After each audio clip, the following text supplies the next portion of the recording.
Are we? But I'm checking.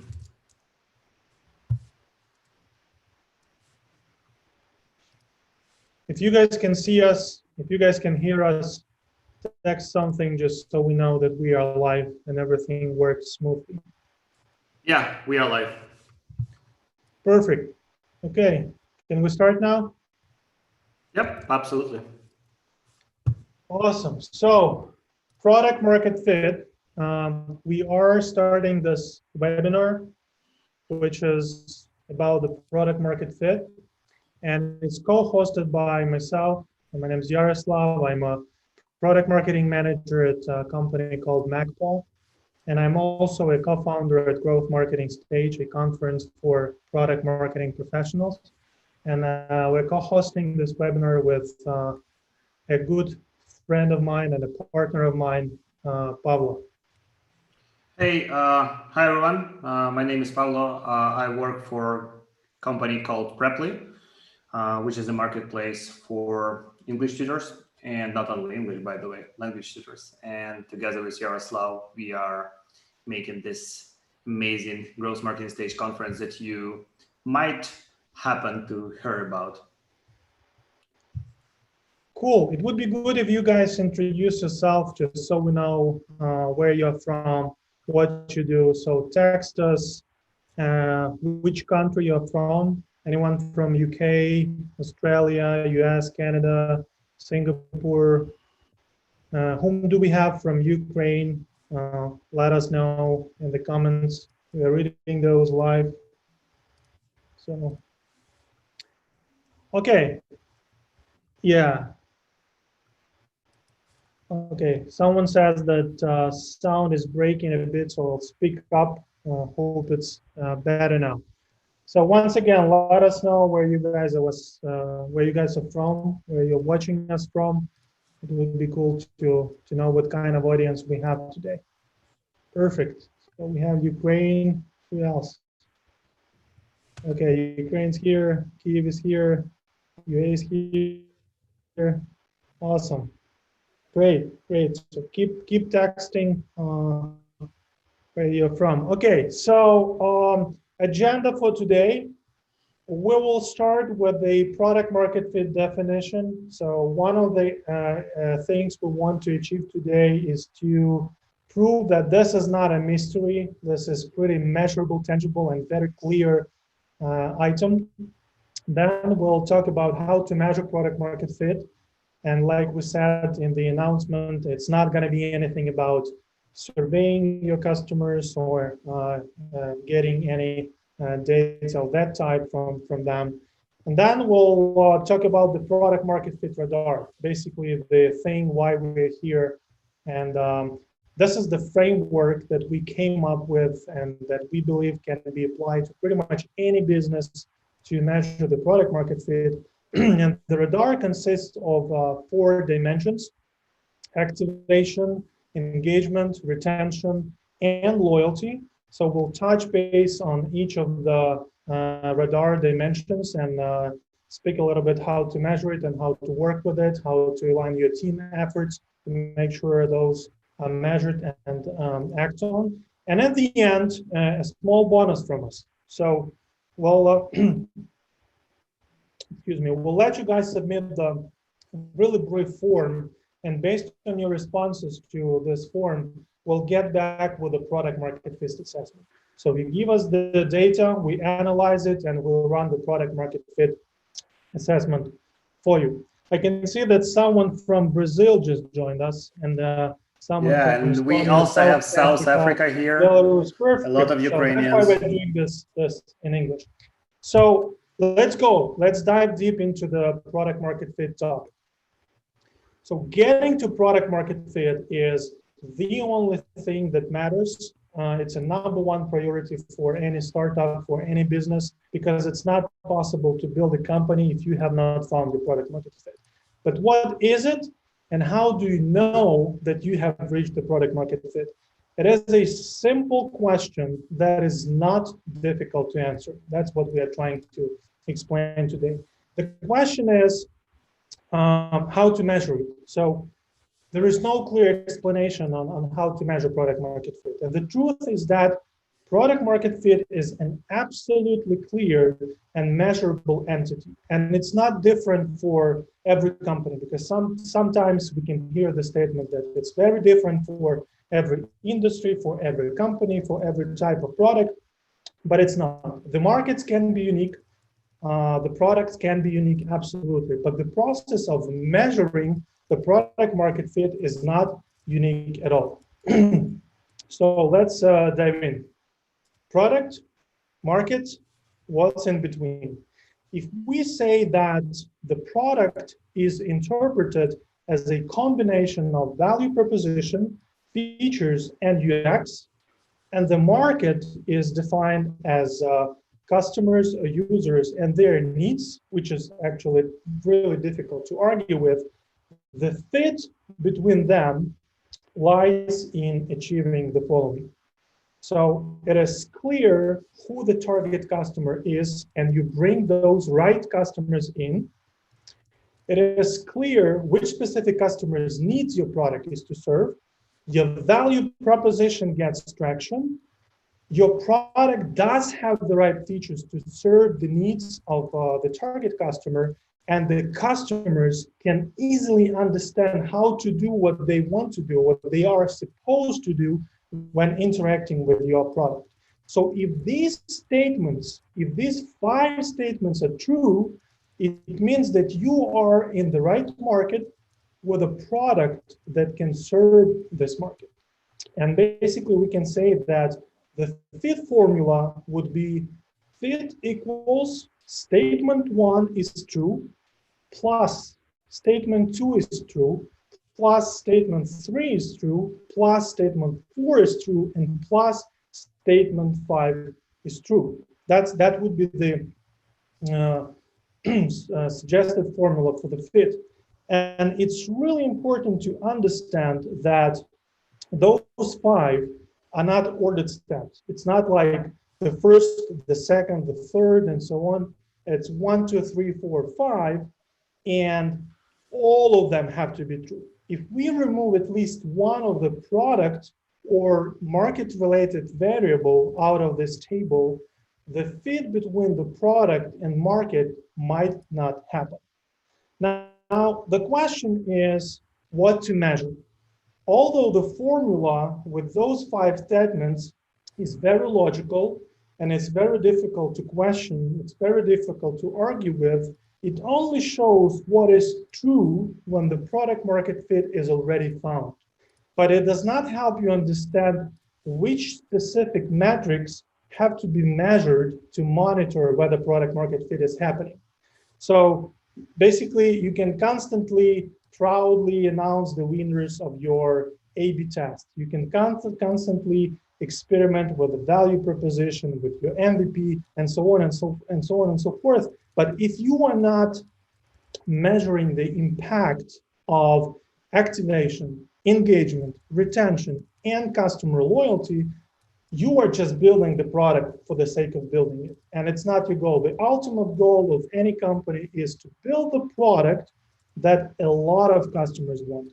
So in answer to the question what to measure would be, a simple version would be to have a customer on the radar. Okay, now we're starting talking about the radar, but the answer is have a customer on the radar. And to understand when product market fit happens, you have to know how healthy your activation, engagement, retention, and customer loyalty indicators are. So the 4 key areas for measuring the product health, like overall, the 4 key areas for measuring the product health would be activation. Are your new users becoming active users? Engagement. How engaged are your active users?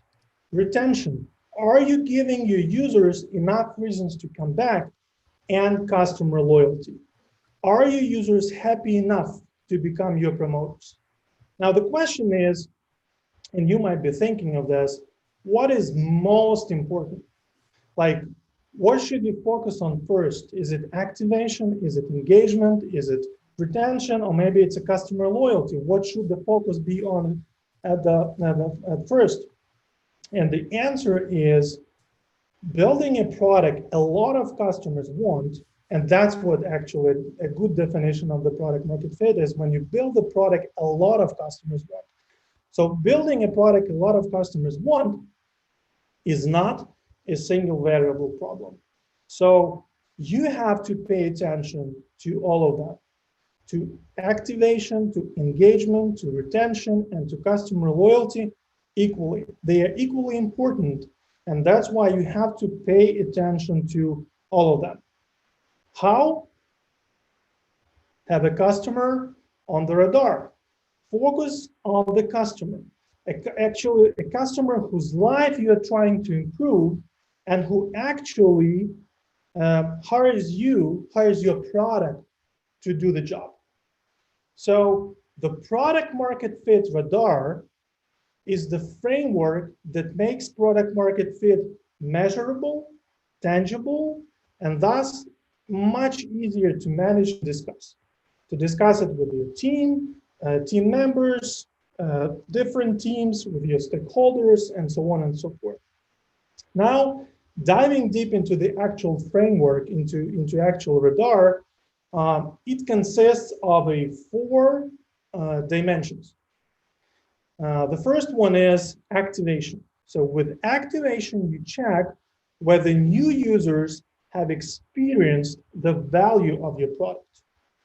With engagement, which is the second dimension of the radar, you measure the level of users' commitment to your product, and you find out whether they find value in it, whether they find real value in your product. Retention is the third dimension, and with retention being measured and understood and discussed internally, you can understand whether you are giving your users enough reasons to come back to your product. That's really, really instrumental thing that we will dive deep pretty much right now. And the fourth, the last but not the least dimension on the radar is customer loyalty. Well, with this being measured and understood, you can understand whether you have enough loyal and enthusiastic customers who recommend your product to other potential buyers. And having these four on the radar is actually a good way to measure the health of the product. And now let's dive deep into each of them separately and talk a little bit on how to work with those on the radar. So the first one is activation. And basically, what is activation? Activation is a moment when a new user takes a specific action to get value of the product. For example, like in Instagram's case, the specific action would be, say, posting 3 photos and following 4 other different accounts.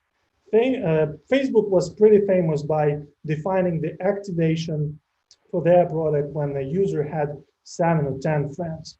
For other type of products, for example, activation could be defined as signing up, making the first purchase, viewing 3 videos within specified period of time, using X number of applications on the App Store, and so on and so forth. Now, activation metric, it answers the question, what percentage of users, of new users actually, have experienced the value of your product? And percentage of new users who have experienced your product's value would equal the number of specific actions divided by the number of new users. This is actually the formula that you have to use to measure the activation rate. For example, if, let's say, 100 completed first purchases are divided by 1,000 new users, that would mean that 10% of new users who got the value of e-commerce product X. So for e-commerce product X, the engagement rate with 100 completed first purchases from 1,000 new users would be 10%. Now the question is how to identify the activation metric, how to find the right one. The good news is that it's definitely doable. You can definitely find the right one for your specific product or your specific service. But the bad news is that you have to work, you have to spend, you and your team, you have to spend significant amount of time to understand what is the key milestone in your user journey that is driving the long-term product usage. And do not try to guess. That's the very wrong way to come up with the right activation metric. A good way to start is to analyze the user behavior and find out what your return users consistently do in your product. That's the suggestion to start with. But the end goal is to find and to understand what is that key action that helps them understand the value of your product. It's kind of what is called the aha moment, when they think, aha, that's what this product is doing for me. Now, the next question that you might have is, what is the positive rate indicator? And that's, again, that's a very debatable topic, but you can start with the benchmark of a 30%. This is an activation rate that can be considered as a positive one. And with this dashboard that you can see, the negative activation rate would be anything that is below 10%. The neutral one would be anything that is going up to 30%. And anything that is more than 30% in engagement, in activation, would mean the positive activation rate. The key thing is that you have to start measuring it. It's not like setting a goal to get to 80 or 90 or 100, which is not possible, obviously, activation rate. The key thing that you have to do is you have to define the key action that would be leading to the activation, and start measuring it, and then setting the goals on how to improve it, coming up with a hypothesis on how to improve, how to increase the activation rate. Now, moving on, the second dimension on the radar is engagement. And basically, engagement rate is the level of users' commitment to your product. You basically, engagement rate would answer the question, how engaged are your active users? And active is a keyword in this statement. Like, how engaged are those who are active with your users? And engagement rate would be the number of key actions divided by the number of active users. And again, the key actions would be, depending on a product, it can be transaction, it can be songs listened to if it's a music streaming service, for example. It can be movies watched if it's movie streaming service, reports created, and so on and so forth, divided by the active user count. And active users could be defined within the monthly time frame or weekly time frame or daily time frame. That would be like daily, monthly, or weekly active users. That's the formula to measure the engagement rate. For example, if we are talking about the music streaming service, and if we have 10 million songs listened to, delivered by 100 million monthly active users, that would mean that the engagement rate is 10%. So 10% engagement rate for the music streaming service in this particular case. Now, what is the positive engagement rate indicator? Is it 10%? Is it 20%? Is it 50, 60, 70? The benchmark that is good to start with is 50. So the negative engagement rate would be, according to the logic of this dashboard, anything that is below 20%. Neutral engagement, less than 50%. Positive engagement, anything that goes above the 50%. That's. But again, it's not about achieving 50% or 60%. It's about start measuring this and setting up goals on how to improve it over time, over a quarter, over a sprint, over a year, over any time period that your team can influence. Retention. This is absolutely important thing. And if you are not measuring retention, you definitely have to start measuring it right after this webinar. So the retention rate is the metric that helps you understand whether you are giving your users enough reason to come back. Basically, retention rate answers the question, how many of your active users return to the product over time? And a good way to measure the retention is a retention curve. So it's not like defining one number or a percentage value and follow it. It's about using a retention curve. And let's use this example just to explain what the retention curve is. So let's say in this graph that you're seeing, in the retention curve for product A, we are analyzing users who started using this product A from the first day of the month till the last day of the month. Let's say January 1st through January 31st.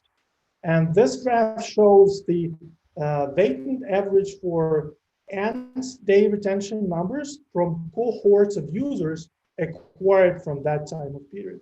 So, and according to this retention curve, for example, the day 5 retention is 50%. You can see day 5 is 50%. This means that all of the users who first used the product on the first day of months, which was the day 0 for them, 50% came back and were active on let's say January 6th, which is day 5. So looks like a huge drop off, but we can see that the curve stabilizes on a day 15. And this is where you associate the retention with product market fit happening. So you can say that product A has a product market fit for this particular cohort because the retention curve stabilizes on this specific moment. Now let's take a look at different example. Product B, you can see the violet or the red, depending on how good your screen is. It's supposed to be a violet line. So the product B's retention tends to zero pretty fast when compared to product A, which means that it does not, the product B does not give enough reasons for its users to come back. It does not give enough value to come back. And we can say that product B has not found product market fit. And we encourage you to measure retention for your product in exactly the same approach with the retention curve. Two important things that you have to consider, and if you guys have questions, we will answer those deeply, but two important things to consider is the key action. Like, you should not be considering every login to your product as a user being returned to your product. No, you should be tracking the key actions that would be an indicator of the reason to come back to your product. And the second thing is usage interval, basically the frequency. It can be daily, it can be monthly, it can be weekly, etc. But the frequency with which you expect people to use your product. So those two are important when building the retention curve, the key action and the usage interval. Now, loyalty, the last but not the least dimension on the product market fit radar. And then this one is not to check, this one is not to understand whether your customers have an established habit with your product, whether your customers have enough reasons to come back to your product. No, this one is totally different. This one is aimed to measure how loyal your customers are. And basically measuring customer loyalty helps you understand whether you have enough loyal and enthusiastic customers who recommend or who can recommend your product to other potential buyers. And you may say, why should I be measuring the customer loyalty? Why is it important if my activation is happening, if the engagement is in place and retention curve showing the stabilization, and I might be achieving the product market fit? But you should be measuring the customer loyalty along with understanding your product market fit, because a loyal customer is less likely to look around for an alternative solutions, and a loyal customer is more likely to recommend your product to others. In other words, if you have activation being positive, engagement being positive, and retention curve being stabilized, but if you have problems with customer loyalty, that means that long term, like over time, the product market fit is in a risky zone, because customers will leave at some point as soon as they see a better or alternative solution. If they are loyal, they would not be even looking for alternative products. Now, how to measure customer loyalty? That's a tricky question, because there are multiple ways to measure customer loyalty. And some companies associated with dollar or revenue related metrics of financial success. Others prefer to associate it with customer lifetime value or repurchasing level or multiple product purchases. But basically, when thinking of customer loyalty and trying to understand whether you build the product a lot of customers want, and that's actually what product market fit is. You build the product a lot of customers want. So when thinking of customer loyalty and understand when you build the product a lot of customers want, Net Promoter Score, or NPS, is the right metric to apply. And basically, NPS is measured with a single question survey and reported with a number from -100 to 100. -100 would mean that everyone is a detractor, and 100 is everyone is a promoter. And now we'll explain it a little bit. So the question that you are asking your customers to measure your Net Promoter Score is, how likely is that you would recommend product X to a friend, a colleague? It's just one simple question, and respondents give a rating between 0 and 10. And 0 would mean not likely at all, and 10 would mean extremely likely. And depending on their responses, they fall into 3 categories. The first one is promoters, which choose 9 or 10. Those are very loyal and enthusiastic customers who recommend your product to other potential buyers. The second segment is passives, those who choose 7 or 8, and they are satisfied buyers. They're pretty happy, but they are not likely to recommend your product to other potential buyers. And the danger zone is from 0 to 6. Those are called detractors, and they are unhappy customers who are unlikely to repurchase your product and who actually can damage your product's reputation with a negative word of mouth. Now, to calculate the NPS, what you have to do, you have to subtract the percentage of detractors from the percentage of promoters. And that's how you're getting a number from -100 to 100. And once again, -100 would be everyone is a detractor, and 100 would be everyone is a promoter. Now, same question as we had with activation, engagement, and retention. What is a positive indicator?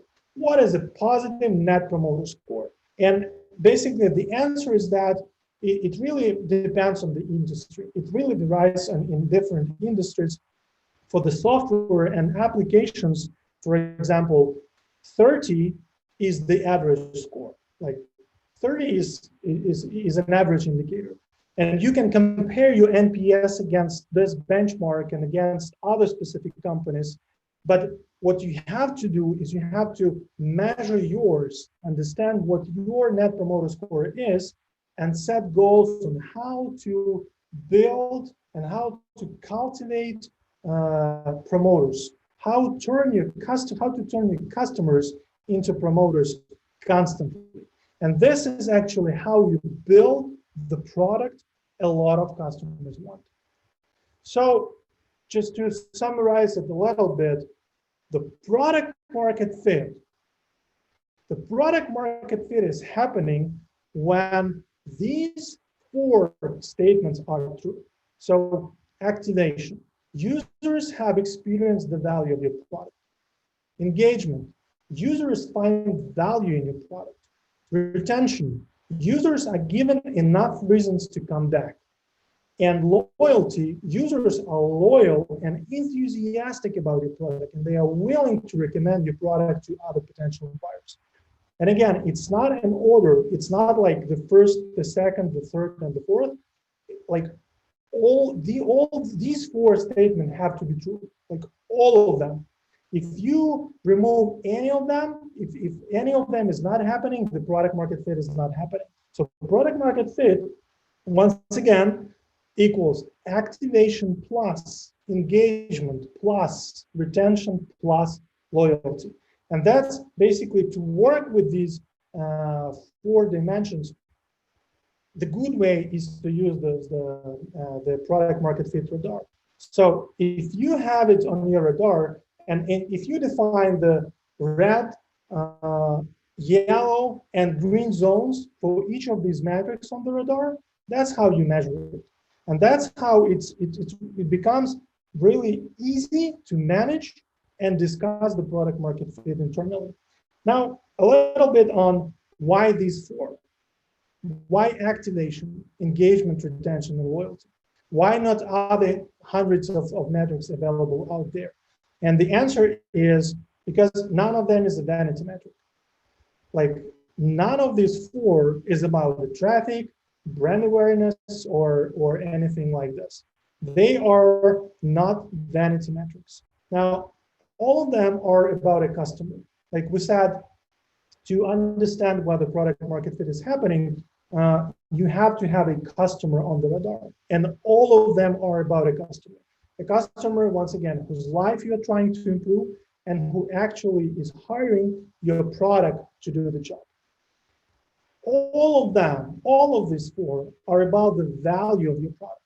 Like all of these four are directly related to the value that you are delivering with the product to your customers. All of them are actionable.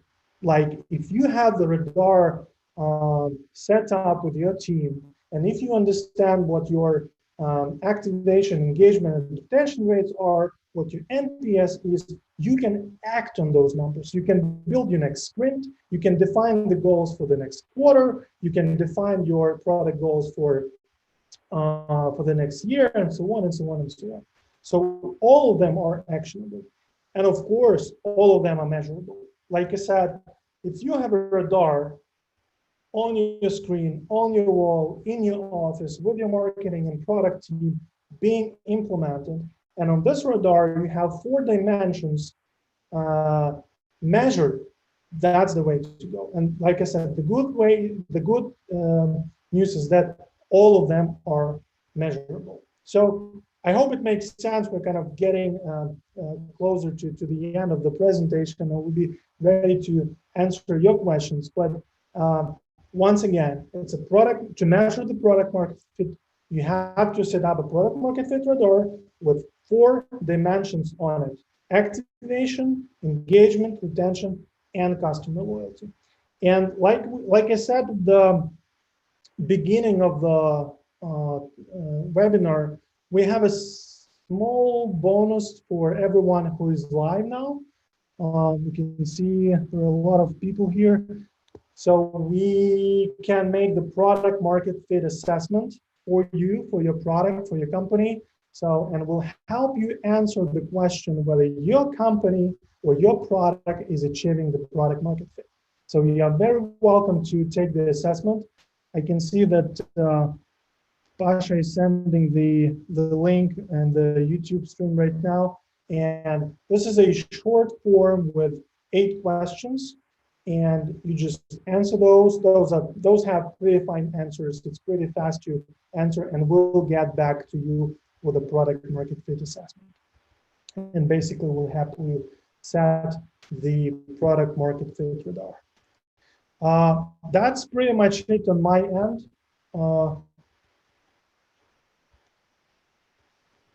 Yeah, we still have, do we have any questions here? I think you're on mute. Oh yeah, I was on mute just, well, I felt like you got your flow, so I didn't want to interrupt you. Someone said in the comments, let Pablo speak or something like that. Yeah. So there was an interesting one, by the way, delivered by Roman Lugovsky. What he asked is that how would you measure product market? How would you measure retention for a product where, for instance, people are buying houses or something, which is more of a long term, so where it is not really easy to measure retention. So I was thinking about this when Yaroslav was talking, and when how I would approach this is that I would think of a customer journey map. So I would think of well, just to make it just to try making it not that abstract. I would think of micro conversions that are leading the person towards the decision, because I believe that buying something like a house is not a problem that you are solving in the first session. So yeah, firstly, I would come up with a list of micro conversions, and then I believe that those micro conversions should have a retention. So people will be coming back to a product, checking prices, comparing your property to another properties available on the platforms and stuff like that. And eventually, they will make a conversion.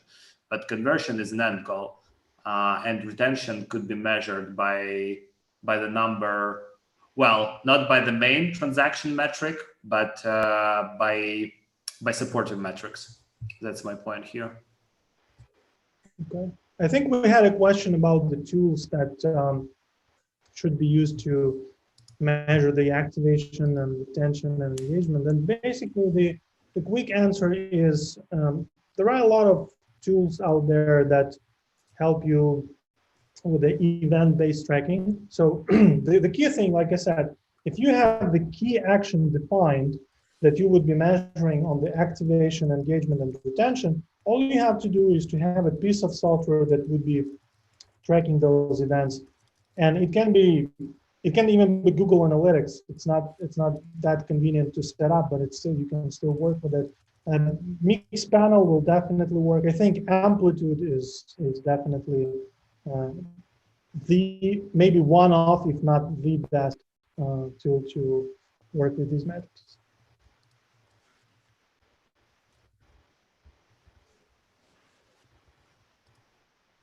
Is there a difference between product market fit and market product fit?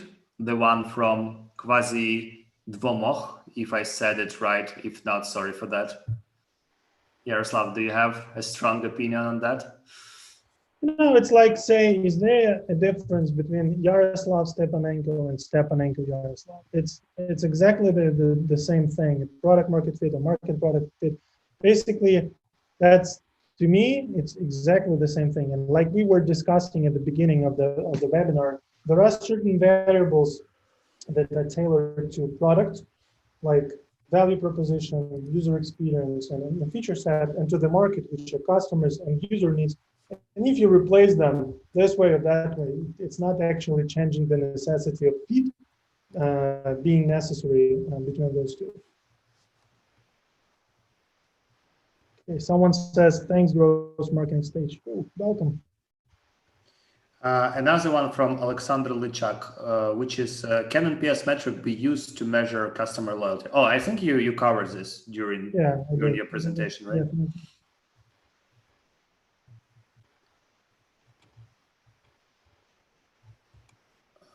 Camila, thanks for your feedback. Do we have anything else in the chat room? I think we had some questions at the registration stage. So we had some questions over there. Yeah, let me open this. Yeah, situations when you don't need product market fit. Is it real? This one None. If you don't need a product market fit, you're not in a product business. You're not doing the right thing. So there's another one I really like. How do you measure product market fit at early stages when you have only a few B2B customers? This one from Ivan Kichati. Do you want to answer that? Do you want me to answer that? I think you can take this. Yeah, so basically it's exactly the same scenario with less data, I think. And basically, if you don't have a lot of customers to track the events and so on and so forth, it's about like getting the qualitative data as well, like to understand what was the thing that brought them to be activated, to be engaged, and to be retained, and then hypothesize the data that you have and bring more users in and repeat. So just a little bit, maybe not a little bit, but it's a different scale, but the approach is exactly the same.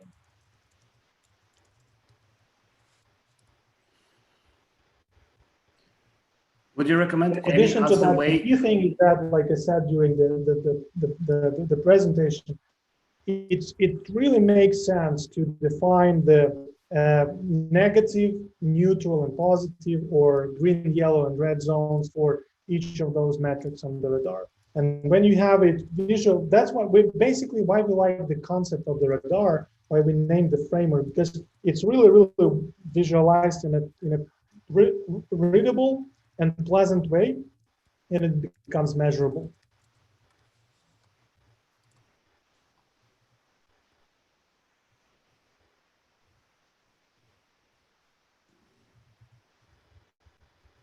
Would you recommend any other ways of measuring loyalty than through? And basically, the key thing is do not tailor the customer loyalty to any dollar or revenue related metrics.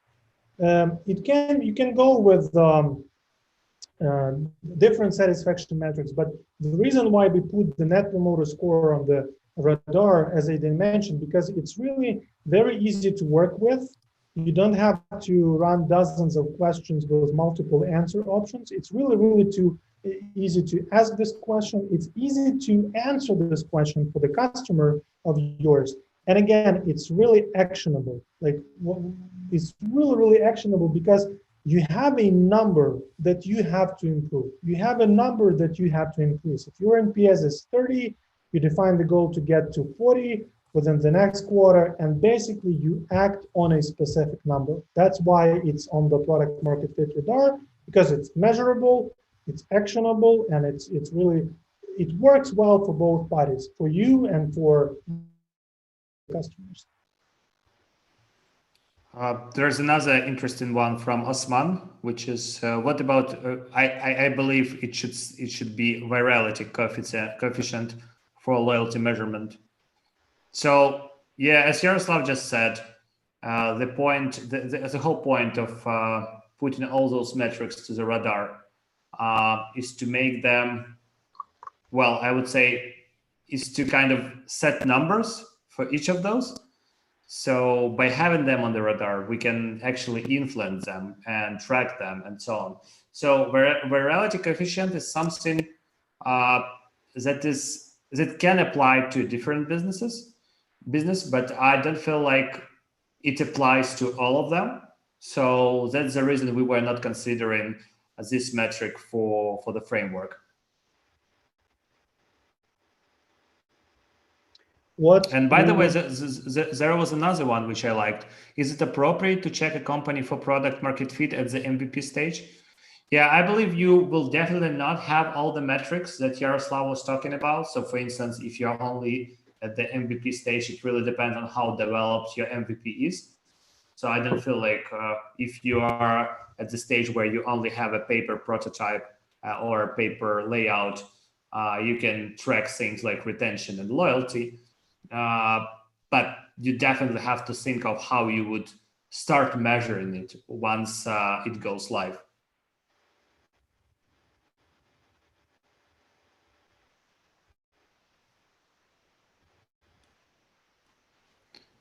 Yulia is asking, how is it better than pirate metric? Why not to measure revenue? Yaroslav, why aren't we measuring revenue? Measuring the revenue?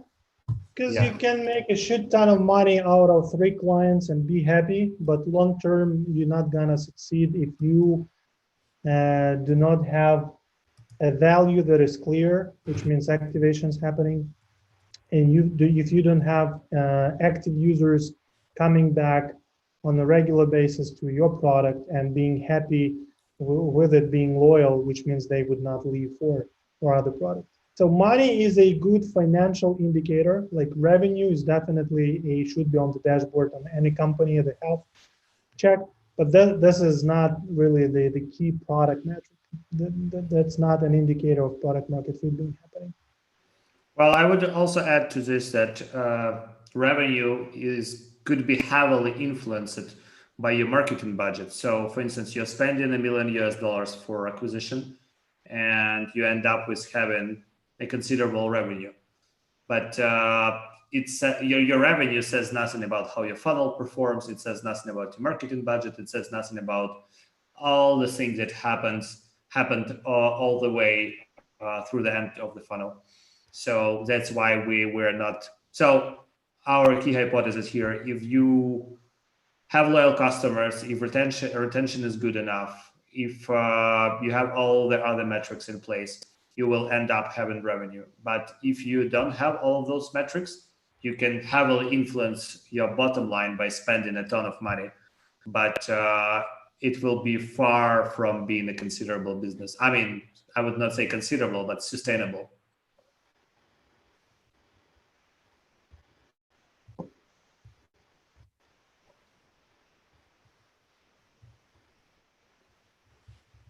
Do you see this from Dmitry Ivanov? Interesting to know about promoters because not only product can affect, there is more stages of client contact, sales, etc., which affect too. How to measure in this? So basically, what Dmitry is saying that the promoter score is not just the product related thing because someone on the support team can hurt the experience or anything might happen. Yeah, and that's actually why we have it on the radar, because it's such a combination of multiple user experiences that your user is getting. You can always drill down, by the way, like along with this question, how likely are you to recommend your product? Um, you can always add the open box where users can comment on their choice and basically give you more clarity, and you would have the quantitative data, qualitative data to analyze and act on, and you see what exactly has to be improved.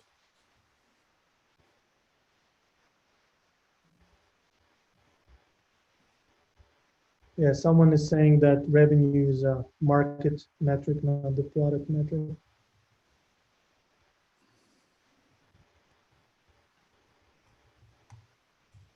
Okay, we have. Yeah, go ahead.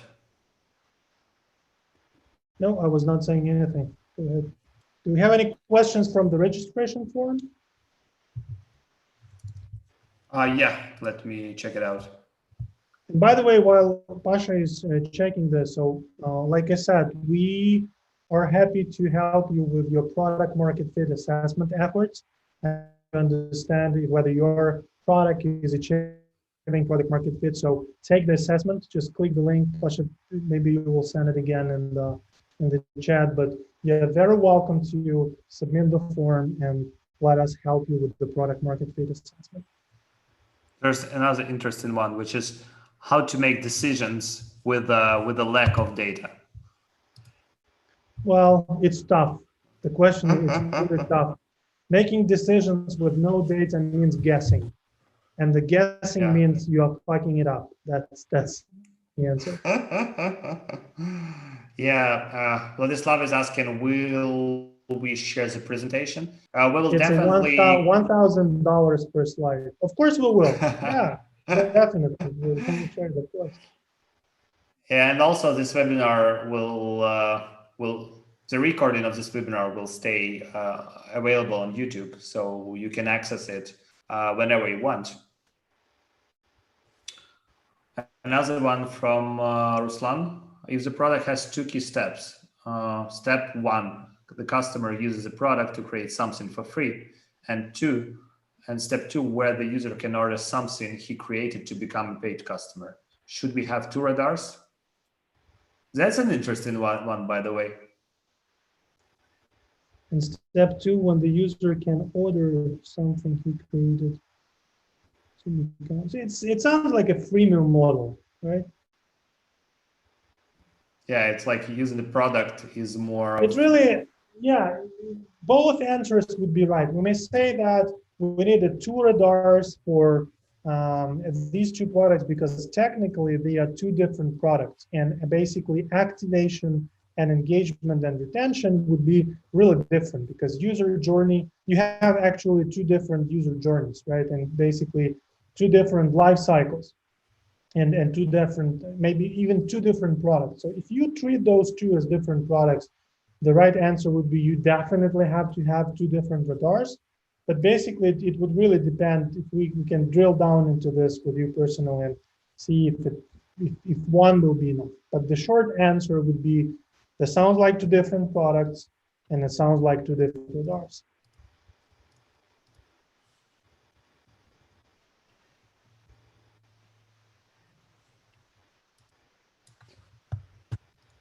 Let me check. Oh,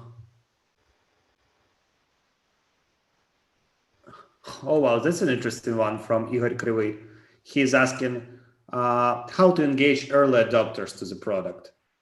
So he's talking about the stage which goes way before activation, right?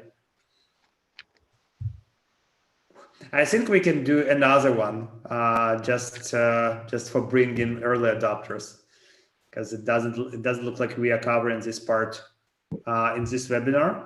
But well, there are a lot of different tools. Consider Product Hunt, consider Indie Hackers, consider all those tools that can bring you free customers.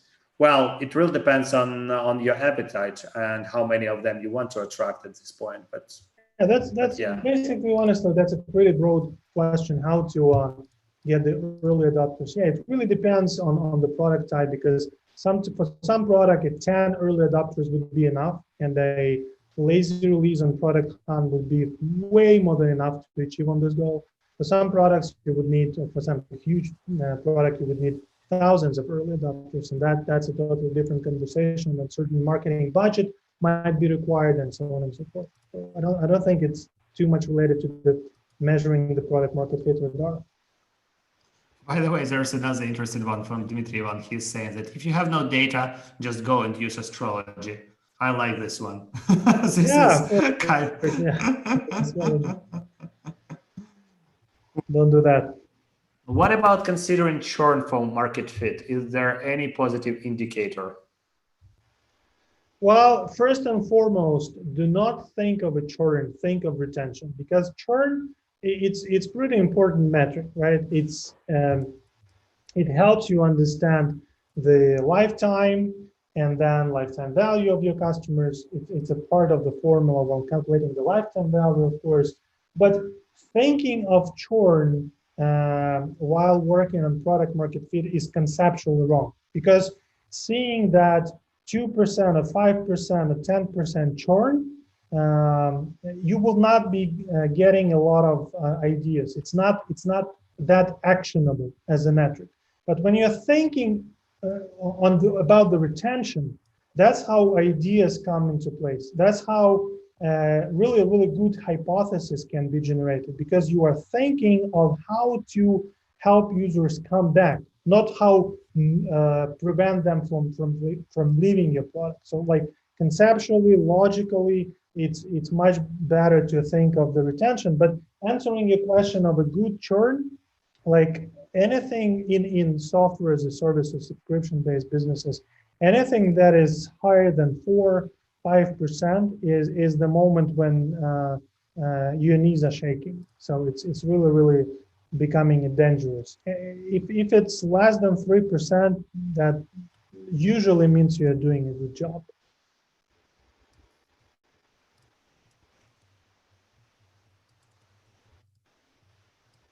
Should I find another one?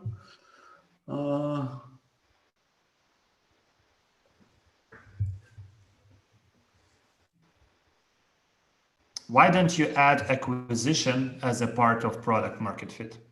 This one goes from Pavel. I didn't get it. Why?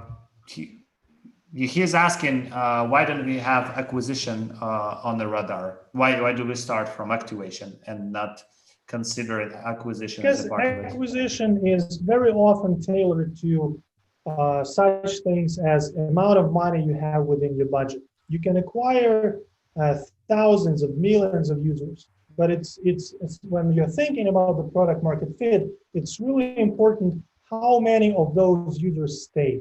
Like how many of those users understand the value of your product, and that's when activation is happening. And then which portion of those are engaged and retained afterwards. So acquisition it's an important performance metric. It definitely has to be calculated and measured and considered. But when you're thinking of the product market fit, acquisition does not come into play. It's more of a stickiness. It's more of a getting the value of your product and interacting with your product and being loyal to it. And when you have those four in a positive zones or in the green zones, when radar shows you that you have no problems with activation, engagement, retention, and loyalty, it means it is the time to scale. And this is when you are scaling your acquisition efforts. Because when you have users engaged and retained, your top of the funnel can be more aggressive.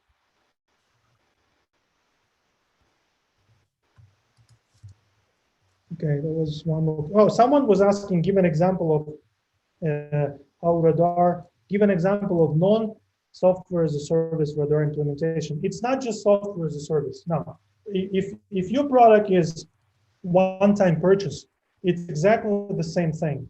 Because user would need to understand what the product is about, and you really have to be sure that the user comes back, and the user is engaged, and the user comes back, and the user is loyal. Because when this is happening, your loyal users are more likely to recommend your product to other potential buyers, and that's basically how you are growing. And basically, one-time purchase is technically is a one-time purchase, but when you're doing the business even with a one-time purchase product, you definitely want to have the repeat purchases, right? If it's an e-commerce, of course, repeat purchases is something that needs to happen. If you are running an application business, you will have an update sometime later, and you would want users to pay you for the product once again. So it's not necessarily for software as a service businesses. It can be applied to pretty much any business. Like we said at the beginning, the products can be unique and the markets can be unique, but the way of measuring the product market fit, it's not unique at all. It's about understanding the activation, engagement, retention, and loyalty. Another interesting one from Vladislav Ilinsky. He is asking, does measuring NPS work for mobile games? If yes, how to measure it? If we can ask in community, and he's pointing to Discord as a service that they're using to run the community. And he says that mostly their Discord community consists of loyal users. So my take here is that, well, it's 100% not correct to use your loyal users base to measure NPS, because, well, you will, if using only loyal users, you will end up with having NPS of plus 100, and this is just not correct. You have to have all your segments answering this particular NPS survey. The best case scenario is that you use NPS survey inside your product. So for instance, when you know how the aha moment looks like for your customer, for your player, you can implement your NPS survey right after this aha moment happens. And from my perspective, this is the best way to measure it, doing it in product after you 100% sure that your user understands the value your product, which is a game in this particular case, is given. Yaroslav, do you have your own take on this? I just wanted to add that I totally agree with what you're saying, Pasha, but just wanted to add that measuring just NPS is not a product market fit assessment. So again, radar, 4 dimensions, and NPS being one of them. Equally important as activation, engagement, and retention. Equally important. They are all of them are equally important when compared to each other. So it's not just product market fit assessment is not measuring NPS. Product market fit assessment is having a customer on the radar with activation, engagement, retention, and net promoter score being met.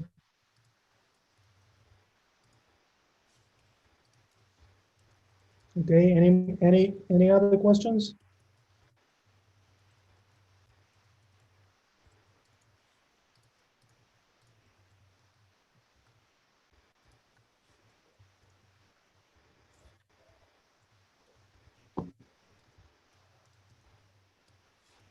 Okay, I'm just scrolling through the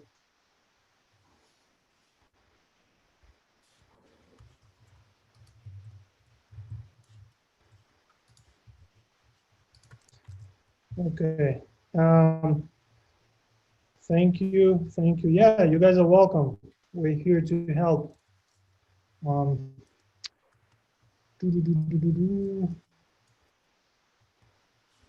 You know, Pasha, I think what we should have done on this slide, we should have placed the link to the product market fit assessment form. If you could send it to the chat once again, just so people have it. Yeah, I will send it from my personal.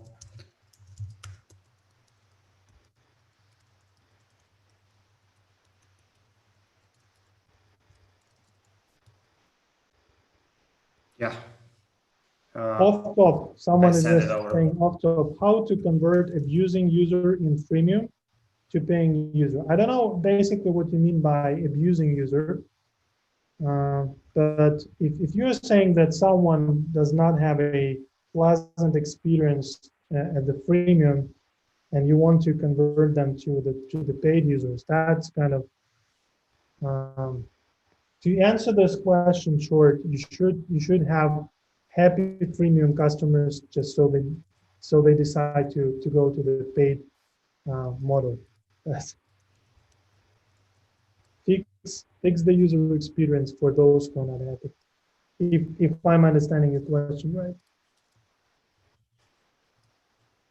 Yuri says, share SlideShare or Google Doc of the presentation. Yes, we will definitely have this presentation live. We'll make it available for anyone interested. The video will stay on our YouTube channel, so feel free to subscribe to the YouTube channel just so you stay updated. Okay, now as you guys see, there is a link and there is a message on behalf of Growth Marketing Stage that says, don't forget to complete a survey. It's not actually a survey, it's really short form where you just select answer options, and we'll get your responses and we'll get back with the product market fit assessment. We're here to help. Any other questions from the registration form?